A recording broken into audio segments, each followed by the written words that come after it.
Hey everyone, Steve Jones here. I presented this talk at ProductCamp this morning, but I know that the registrations were fully sold out and not everyone was able to make it, so I thought I would just make a recording in case anyone wanted to view this who wasn't able to attend the session. So I'm just going to make myself a little smaller here. This is basically an abridged overview of what I went through in the session today. First, I just did want to thank the volunteers at ProductCamp, an incredible group of people. ProductCamp has been going on now in Vancouver since 2011. I had the opportunity to attend the very first one. And a number of people that were founders of the event are still involved every single year, including folks like Stuart Rogers. And I believe Jeff Ward is here today as well. So huge thanks to that group. This is the largest ProductCamp event in the world. Product management is an incredible career. It's very valuable or, very rewarding, very interesting, but there's no product management degree, at least at the undergraduate level. And that makes it a little ambiguous and means there's a lot of lessons that are learned the hard way. And the goal in life is to learn as much as you can the easy way because we can all only learn so many lessons the hard way. So my objective here is to share with you the nuance behind 10 things I wish I had learned at the start of my career. Some of the headlines sound fairly obvious, but I want to deliver some of the nuance and some of the details that might not be so obvious off the bat. A little bit about my background. I did engineering physics at UBC, had the opportunity to work at a business-to-business startup called Pulse Energy, and was very fortunate that some people kind of gave me a chance there. Received a lot of great mentorship, was able to build a product team. That company had an exit to a company called Enernoc, which was a publicly traded company. In this space, we were doing stuff with big data and energy efficiency. I then co-founded a startup in the photo space for consumers. We wound that down. And then I got to join another business-to-business startup, this time in the financial space. And I joined very early and had the chance to build a product team there. While I was there, I also got my chartered financial analyst designation. That company was acquired, and then I got to work again at that acquiring company on kind of the integration of the teams and the product. And now I'm a co-founder at another B2B startup doing database security. So I've had a variety of experiences. I've got a chance to work with a number of amazing product managers. And the ideas in this deck summarize the behaviors that I've seen that, in my opinion, lead to the best performance. I'm not claiming that I have mastered all these by a long shot, but these are the things that I continue to aspire to myself. Before we get into the list of the 10 ways that the product managers can excel, I wanted to cover some foundational books because what I'm covering is kind of the icing on the cake, but you need the cake as well. So we're going to cover that first. As I mentioned here, don't read books, listen to books. We spend too much time sitting down in front of computers already. Audiobooks are amazing. It wasn't that long ago that there weren't very many books available in audio form, and you had to buy them on CDs and listen to them on Discmans. So it's an incredible gift that we get to have all these books, and we can go for a hike or a bike ride and absorb a book, and I'd recommend doing it that way. The first book on the list is The Lean Startup. Eric Ries kind of brought us into this current era of product management. There was the stage gate era, a lot of waterfall, basically happening throughout most of the development cycle and the product management process. Then Agile came along, which was more focused on how developers worked. And Eric Ries started to tie that together into kind of an entire process for building product, for building companies. At the conference this morning, we talked a bit about minimum viable product and how frequently that term is used today. It was introduced in this book in a formal way, and I'd really recommend reading it. It's got a lot of great insight. The next book is Inspired, and there's actually 4 books in this series, but this is the first one, and this really gets at the heart of what product management means, at this point in time, with a real focus on discovery, on outcome-driven development, and really empowering product managers to do that type of work. The next book on the list was The Mom Test, and this is really a great book about getting feedback the type of important feedback you need from people who may be your cheerleaders, whether that's your mom, whether that's your family, your friends, but also your customers and your investors even. There's a lot of people who are really rooting for you to succeed, and that can, cause a challenge when you need some raw, unfiltered feedback.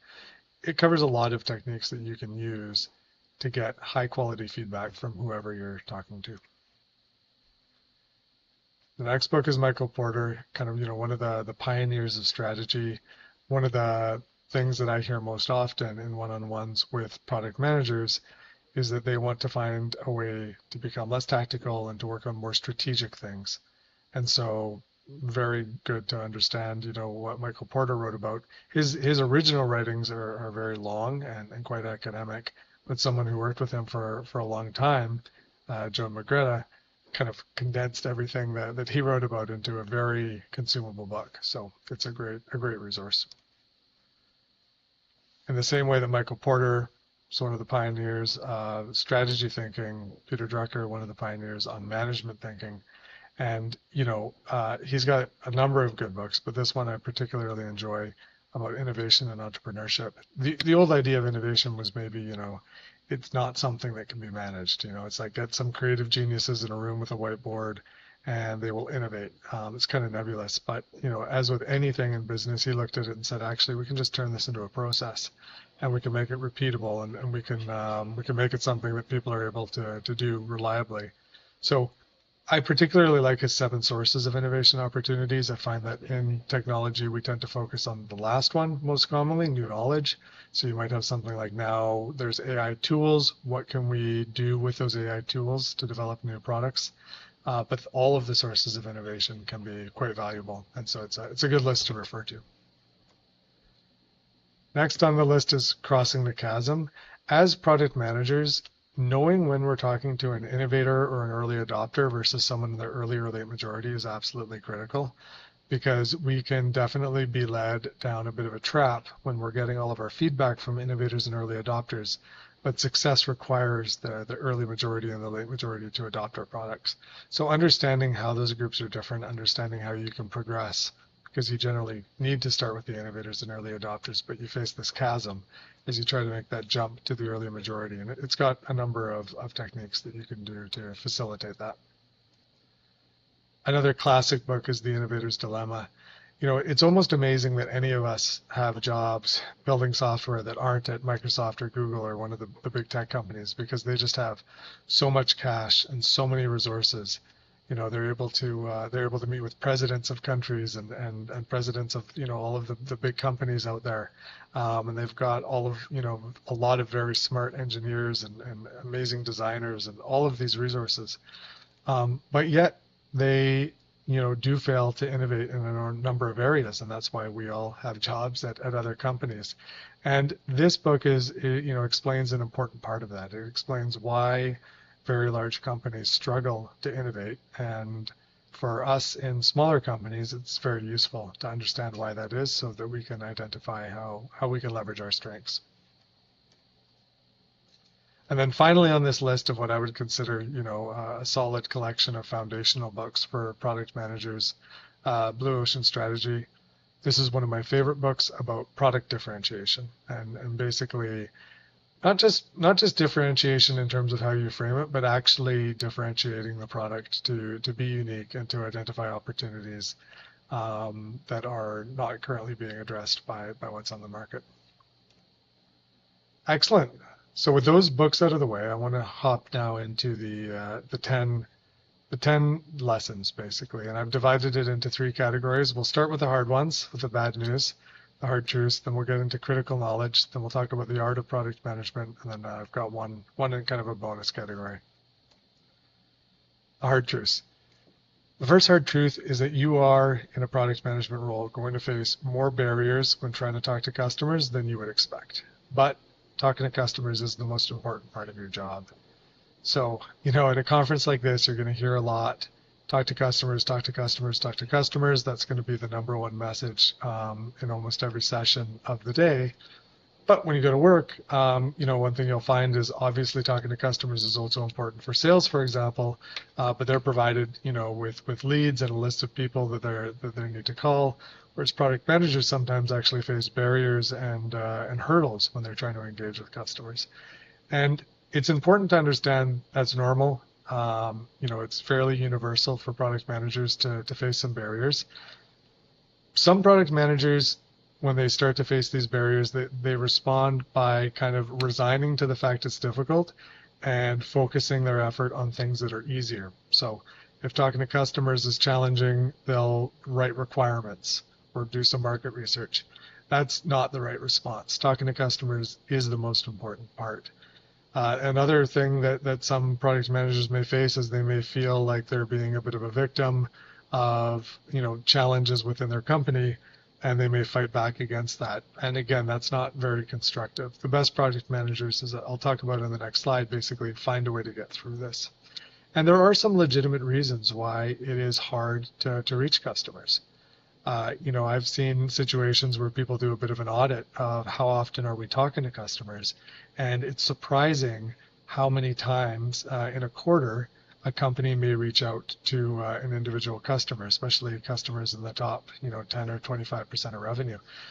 This can happen for a number of reasons. Within your sales team, you might have one salesperson trying to onboard new departments within that company or sell new product lines. You might have another person in sales that's trying to maintain an existing line of business. You may have marketing reaching out to the customer with newsletters and webinars. Marketing will also reach out and say, hey, can you provide us with a testimonial? Do you want to join us on the next webinar to present? Sales engineering and sales may be reaching out asking if they're willing to give a referral. The customer success team may be reaching out and saying, trying to get customers to use the product more often. Operations may be reaching out to see if there's anything that can be done to collect payments more quickly, or perhaps to collect an NPS score, a Net Promoter Score for a company-wide dashboard. So you get all of these contacts, and then product management shows up and says, hey, I want to do a user interview with this customer. And sometimes there's some sensitivity around that, and it's very reasonable because the customer can be overwhelmed. There's some other challenges here. Product managers often don't have anything necessarily tangible to offer the customers in return for their time. And budgets to compensate customers for their time are often slim or non-existent. There's usually not a lot of money allocated to pay customers for their time. So, this is one of those things that I think just knowing that this is fairly universal, it can be a little bit of a shock at first. Early in your career, but just understanding that this is the name of the game, I think is actually quite helpful. Some suggestions, right? First, great product managers will find a creative way around the barrier. Develop strong relationships with everyone in customer-facing roles. Get to know your salespeople, your customer support folks. Find ways to add values in conversation with customers. So, make sure you can do demos very well, but also make sure that you have some interesting insights that you're able to share when you get on the phone with the customer so they feel that it was a bit of a two-way transfer of knowledge. Proactively request budget for customer outreach. You may not always get it, but it's worth being proactive instead of reactive on that front. And, seek out your own opportunities. You can sign up for meetup groups. You can go to, events on your own. There's things that you can do. At the end of the day, you just kind of need to be relentless on this front. I'm going to have a few key questions through the presentation. You might think of this as just, 10 questions you can put on a little Post-it note and ask yourself at the end of each week if you find these 10 things useful, just as a reminder to keep track. So, did you have customer conversations this week? If you get to Friday and you haven't had that, that's an area where you could certainly improve. The next hard truth is that anyone can do product management, kind of. And that introduces some challenges for product managers. So if you think what would happen if your engineering team wrote in on a Sunday night and said, we resign, Monday, no code is going to be written, right? They're absolutely critical for them to do it. On the other hand, if your product management team wrote in on Sunday night and said, we resign, Monday morning, the head of sales will probably grab a coffee with the head of engineering. They'll say, listen, these are the 5 things we've heard most frequently from customers in our prospects in our pipeline. The head of engineering will say, well, here's some of the difficulties associated with those. Here's how long they'll each take. They'll decide how to shuffle them, what order to do them. They'll shake hands, and that's the roadmap for the quarter. So one of the challenges with product management is it kind of happens, whether we're there or not.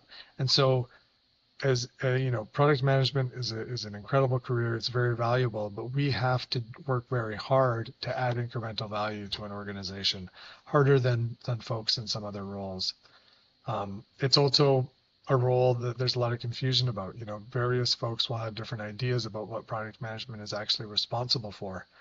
And that can result in situations where people are doing product management across the organization, not necessarily to step on your toes, but it can make it hard to kind of control your process. The final point I'd make here is if you're winging it, then anyone else can wing it as well. And so that leads into some suggestions. First, if you want to succeed in product management, definitely be prepared to step up to the plate, to show up in a big way. Audit your responsibilities. Look at what you're actually doing. Look at what you want to be doing to develop your career in product management. See if there's some differences there. Form peer groups with other product managers so you can get better visibility into how you're doing on that front. Find ways to tactfully clarify roles and responsibilities within the organization if it's required. But ultimately, the most important thing here is the 2 points at the bottom. Be rigorous and disciplined about your product management process. Add unique value in your role. So, talked about how people might wing product management to come up with a roadmap. If, on the other hand, you're doing, very careful, very well, structured user research, and then you're doing prototypes, and then you're doing another round of research, and you're getting to data-driven roadmap decisions, it's going to be a lot harder for someone else to wing, and it's going to just put you in a better position in the long term within your organization. So, question here: what did you do this week to add differentiated value to the organization that you're working at?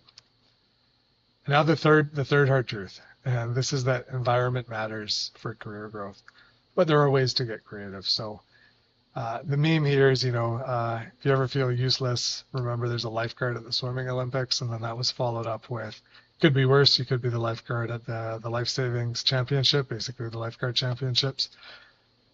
In product management, certainly the companies that you work at can have an impact on your career. If you work at a very high growth opportunity, it's going to be, generally a good thing for your career. And if you work in an opportunity where there isn't as much opportunity for growth, it can be a challenge. I think this is particularly true for product managers. Generally, we have smaller teams. There's less turnover. Domain experience. I think companies place too much prioritization on domain experience when they're hiring, but companies do, and it makes switching companies harder. And in the current environment, there's a bit of an imbalance between supply and demand that's not in our favor. So it's a little hard to move around. So, you might find yourself at a company where there's 50 engineers and where there's more opportunities for the super keen engineers to move up. But if there's only 3 or 4 product managers, that's going to be more challenging. In terms of suggestions, when you have a choice, try and work for the most, put yourself in those high growth environments. Now, sometimes that can come with a risk. I've put myself in high growth environments in the past and it worked out in my favor. But it equally, could have not worked out in my favor, and then those opportunities could have ended up not working out very well because, high growth generally means high risk. The main point, though, is see if you can uncouple your career development from your role development. So if you find yourself in a position where you think that you are not growing as quickly as you would like to grow, and it doesn't look like that's going to change within your company, and for a variety of reasons you don't necessarily want to move to a different company, that's okay. You can still develop your career. So there's options, for example, to take additional types of certifications. You can do, some of these executive training programs where you can do them in evenings and weekends. You can invest in yourself by teaching yourself additional skills. You can blog, you can mentor, you can teach. There's a lot that you can do to keep your career development moving forward, even if your role development is currently not moving at the same pace that you're capable of. Everyone at this conference, for example, Monday morning, you can write a quick blog on LinkedIn, a quick post on LinkedIn saying, I went to a conference on the weekend, here's some of the things that I've learned. It's a small step, but it's something that you can do to keep developing your career. Key question here, is there anything holding back your development, and how did you work around that? And you always can work around that. Excellent. So now let's talk about critical knowledge. The first point here, be able to build a very basic version of your product, but you shouldn't actually be involved in building within your work. So this is a bit of a trap, right? We hear continuously that the core of product management is figuring out what problems to solve, right? What are the most important things that customers need to have solved, and how will we know when we've solved them? And we shouldn't be involved in worrying about how engineering is going to solve them. That's their responsibility, and that's true. And sometimes that can be misinterpreted as we don't need to know how engineering is going to solve them.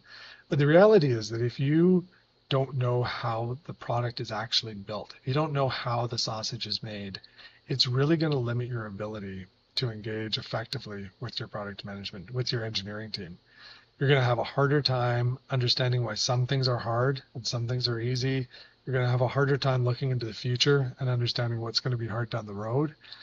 You're going to be unable to hold engineering accountable to estimates, to push back when appropriate and to accept estimates when appropriate. You're going to have challenges getting into creative brainstorming about what's possible with the product. And probably most importantly, you're going to be placing the burden on the engineering team to do the translation into your language. And that's a big risk because they may not be good translators. As a product manager, you are a translator. That's kind of your job, to be an octopus, to be able to have your tentacles in all of these different teams and to be able to understand the context that's required. So I think that you should be able to build. I don't think that you should be building, though, within your job. In terms of suggestions, YouTube's great. Again, didn't exist when I started going to school, at least. But you can just talk to your engineering team, find out what the tech stack is. They'll give you like 10 terms. You can drop those into YouTube. You'll find an hour-long tutorial on each of them, and you can, even just doing that will get you further ahead. You can learn to do basic coding. Again, there's so many free resources available now. It's amazing. Product managers should be using AI coding tools to build prototypes. I think that that is just kind of a must-have at this point. There's a lot to be said about how you integrate that into your user research process, but it's so easy now that it's definitely a valuable tool. I think everybody should learn.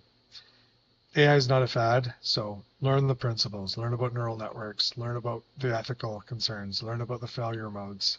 This is going to be a piece of technology similar to what the cloud was, or mobile computing, or other things. It's going to be with us for a long time. It's going to be a part of almost every product. And so it's incumbent upon us to learn more about it. And then, just use the stuff day to day. Do some vibe coding. Use the chat bots and the Gen AI tools. So the question here is, do you understand what your engineering team actually did in the past week? I'm going to make a quick interlude here on vibe coding. Vibe coding is the idea of using an AI coding tool with just prompts to build prototypes of software. This is what developers think of us when we're using vibe coding tools as product managers. And there's something to be said for this. The tools in their current form are excellent prototyping tools. They can build simple functional websites. But if you start to build systems that are complex or have strict security requirements, at least today there's still some serious challenges, and obviously there's teams working on resolving those. But there are also a lot of people on the internet trying to hype these up and saying, oh, we won't need developers anymore, and that's just not true with the tools that are out there. So to experiment with the vibe coding tool, I entered a hackathon sponsored by Lovable, which is one of these AI coding tools. And basically, I gave it this prompt. Now, there were some further prompts to refine the application, but from this prompt, it built a functioning application. Here's an example of one part of that prompt. And this is basically what I might have given to an engineering team in the past. I'm talking about after registering, they're going to be brought to the sample assessments page. There's going to be 9 pictures. I want to analyze an image to assess the wildfire risk, use Anthropic, which is an LLM provider. via an API to basically prompt for wildfire risk. There's even a typo in here. I misspelled wildfire, but it was able to take that and figure that out and just run with it. It kind of set up this whole homepage. I told it I wanted a green color scheme. It did the rest. It wrote the text, it did the layout, all of that. It's got my sample property assessments. The idea of this app was you submit a picture of your house, and then it will tell you what the wildfire risk is associated with stuff like landscaping and access for fire crews. And it designed this. It did all of the work that was required. And this is a real app. It's backed by a database. It has legitimate user authentication and registration. It has API calls out to an AI tool to do the image analysis. It has another AI tool for accessibility purposes to be able to read stuff out loud. And it has logging through Sentry. So some pretty interesting things. I would definitely encourage you as a product manager to start to experiment with these AI tools. Next, we've got fluency in language used by other teams allows a product manager to be a translator. So we talked about being an octopus. We talked about the importance of being able to translate other people's language. The more that you can do this, the more teams that you can sink your teeth into, the more effective you're going to be as a product manager. Some days I've kind of felt like this because, spending a lot of time reading contract documents for data partnerships, or other types of arrangements, our own terms and conditions, as we look at, how we can adjust those to be most effective. There's a lot of things there that are possible if you learn some basic legalese and learn some basic other skills. So it's been something that for me has opened up additional opportunities and made my work even more rewarding. If you can't speak the language of the other teams, you can't translate or act as a bridge, and you're going to be missing important context. Some recommendations here, at the very minimum, you should understand the terms and conditions for your product. That is, at the end of the day, what people are buying. They're paying you money in return for what is spelled out in the contract. They're not buying what's on your website. The most precise definition of what the transfer of money is for is laid out in that contract. So every product manager should know the terms and conditions of the product they're responsible for. Know the financial model, right? You should know the margins for your product, all of those things. And ideally, the processes used in sales and marketing. Every sales team uses a slightly different sales process. You can just ask them and they'll tell you, right? So for example, if you're talking to your sales team and they say, well, we're really bought into, the challenger sales process this quarter or this year, this is what we're pushing forward on. If you don't know what that is, you're going to have a hard time talking to them.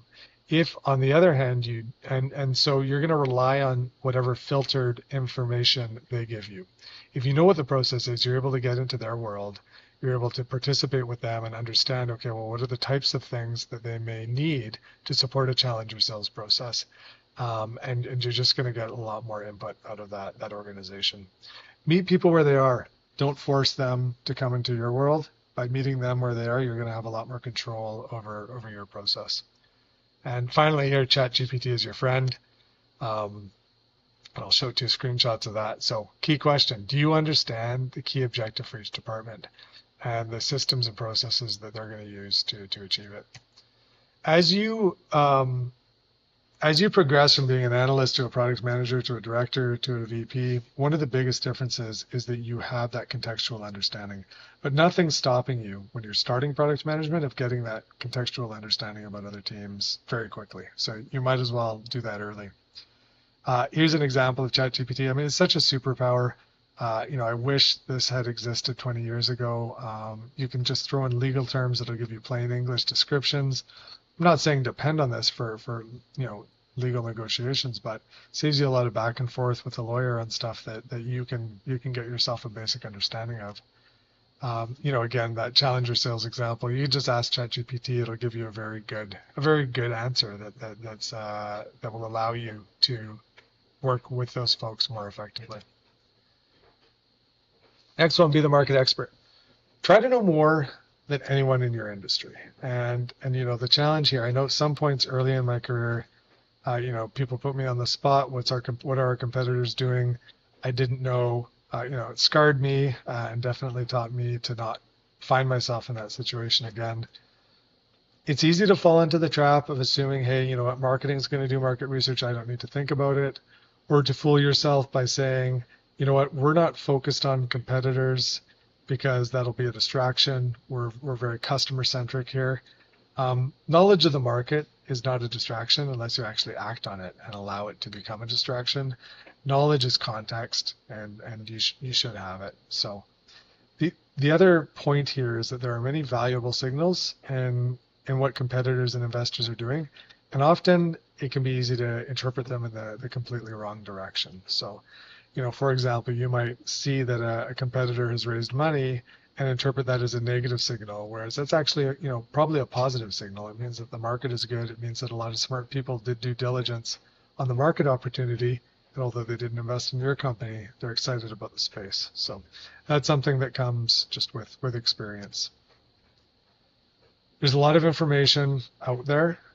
You can subscribe to newsletters. Your competitors all have newsletters. You might as well subscribe. Trade associations, thought leaders, investors, and the like. Consume the wealth of data from publicly traded companies.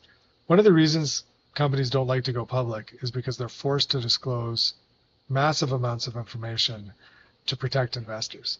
But that information is public and anyone can read it. And it's kind of surprising, actually, how often competitors don't bother reading the annual reports of their publicly traded competitors. Companies don't read those reports. So definitely take advantage of that. Share important news inside your company. Try and establish yourself as that person who is on top of everything. You have to do it with the right context. You don't want to be doing it in a way that may be distracting to other people or that may look like you're being very reactive. But if you can establish, maybe it's a Slack channel that's just like market intelligence, and establish, the ground rule here is we want to share information as quickly as we get it so that we just have it all in one place and we can search it in the future. You could share it with the right framing. It'll generally be well received. So the key question here, choose something random, like do you know what the financial position of your top 3 competitors? That's one example, but of course you should know a lot of things about these companies. And here's just an example from an annual report. This is the report's 130 pages long.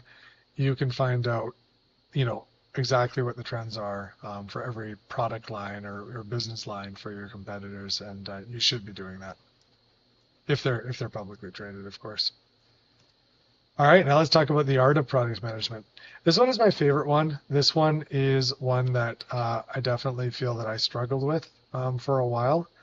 Try and be an orchestra conductor, not a visionary, right? Don't try and be Steve Jobs. Don't try and be the person who is going to just convey a magic vision. Maybe we can all get there with time, but ultimately, product managers get themselves into a lot of trouble with this, especially early in their career. The meme here, product managers congratulating themselves on their latest roadmap. This is not a great way to make friends. What you want to do is you want to help build consensus. So the wrong mindset is I need to convince everyone why I am right about what we need to build. And when you go into a meeting with that mindset as you're presenting the roadmap, right off the bat, you're creating a bit of a hostile environment and you're causing everyone that you're pitching to be a little bit guarded. They can sense that they're being sold to, and they're trying to come up with reasons why what you're saying is wrong. It's just a natural human reaction. On the other hand, if you can work with everyone ahead of time, if you can figure out what their perspective is, and if you can collectively build a roadmap that is a product of the team, people are going to be a lot more receptive.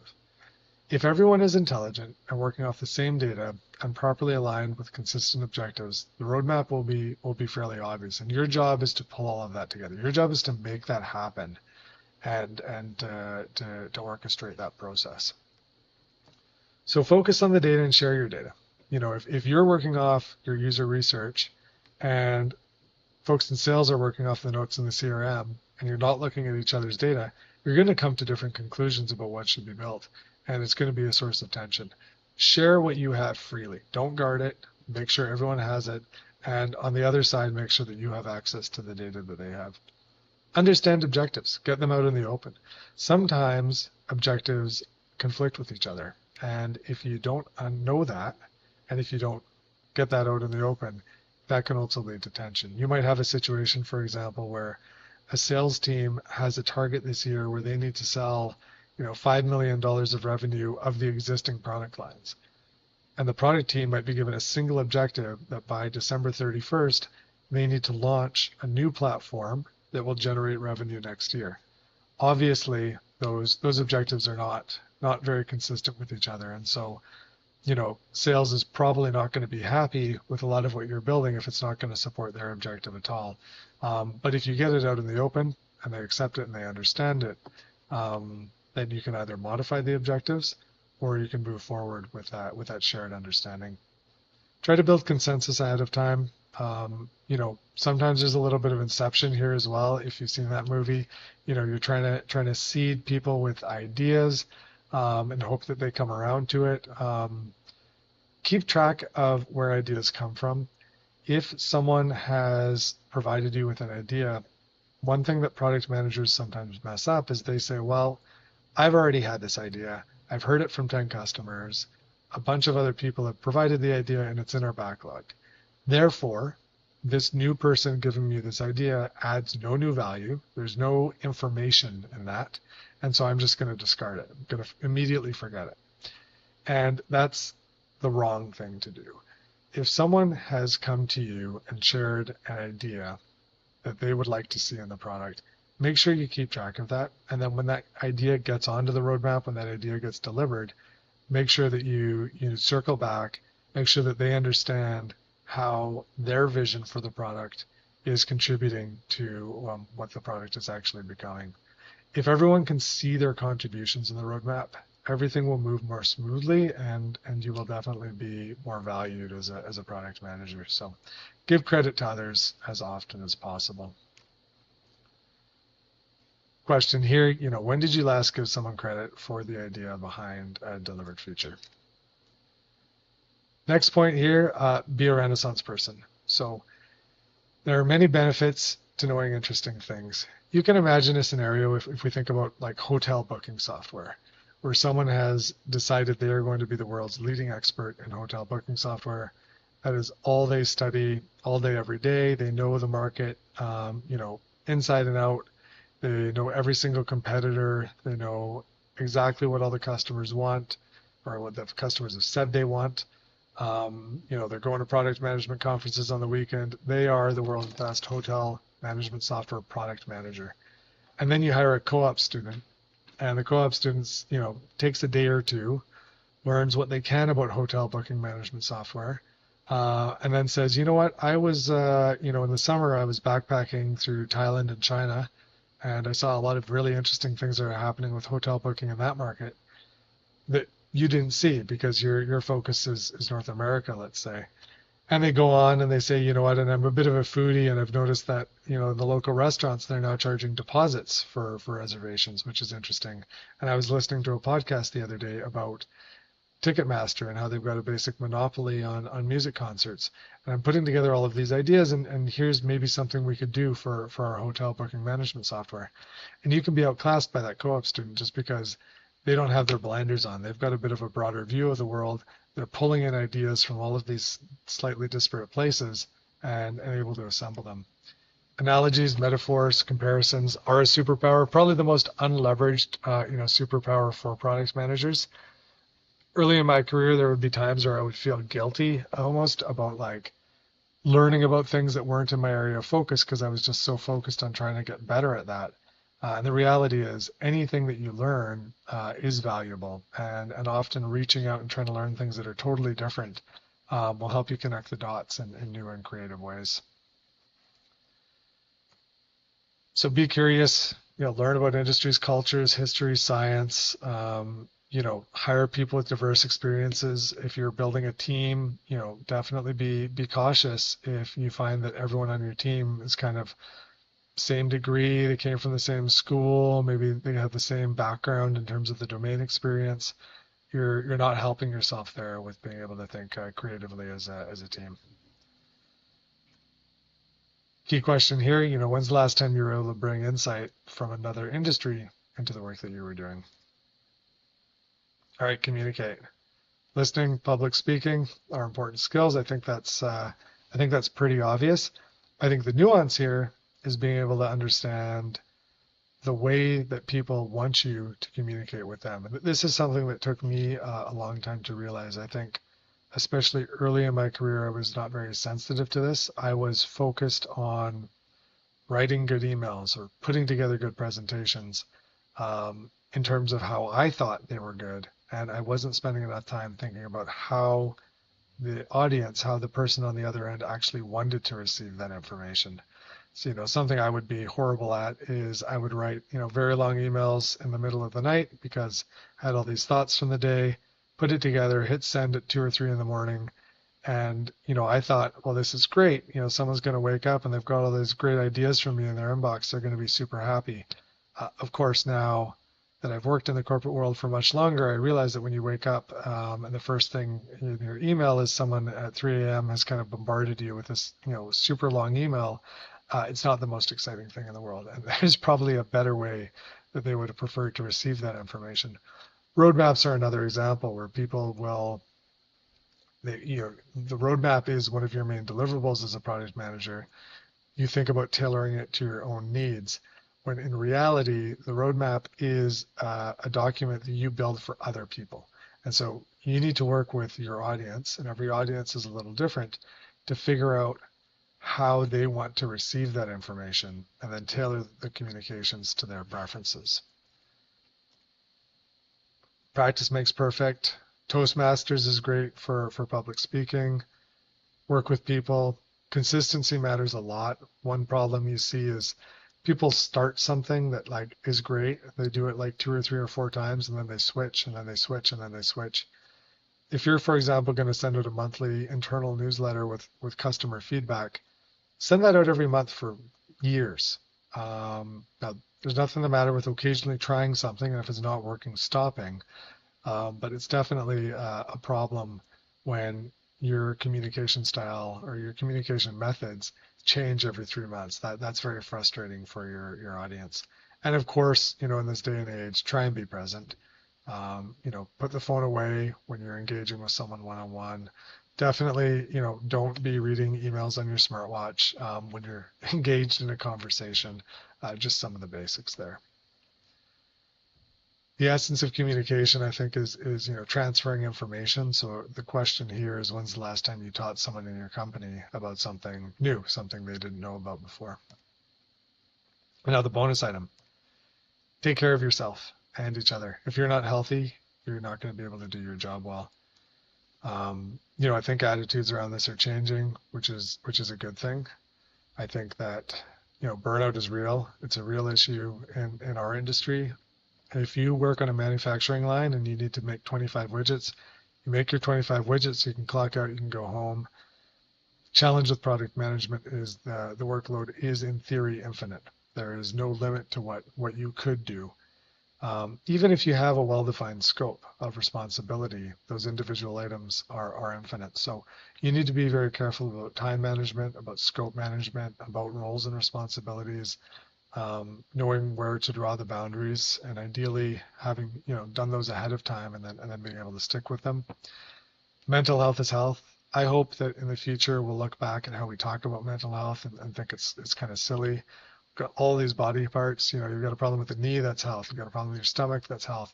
You got a headache, that's health. But you've got anxiety, and now it's mental health, and it's like a totally different category. It's all just health, and we need to take care of our health in order to be our best at work. The job is physically demanding in unique ways, right? Travel is hard.